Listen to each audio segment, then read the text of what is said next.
akibat hujan deras yang mengguyur Kecamatan Talang Padang semalam, mengakibatkan tanah longsor yang menutup bahu jalan akses tebing tinggi Pendopo.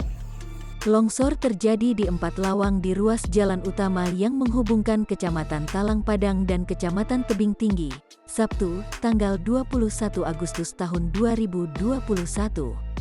Tanah longsor menutupi jalan utama yang menghubungkan dua kecamatan tersebut hingga Sabtu siang.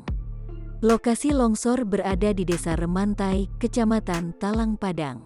Sementara itu akses menuju Kecamatan Tebing Tinggi dari Kecamatan Talang Padang ditutup. Penutupan dilakukan oleh Polsek Talang Padang di Desa Lampar Baru.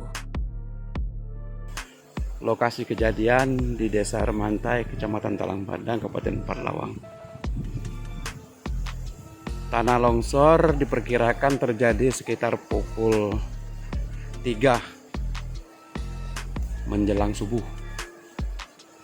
Ini material tidak bisa kita gotong royong untuk membersihkan karena terdiri dari batu dan bongkahan tanah-tanah yang besar. Ini listrik sempat putus karena tiang listrik satunya sudah patah. Jangan lupa subscribe, share, komen, dan like ya.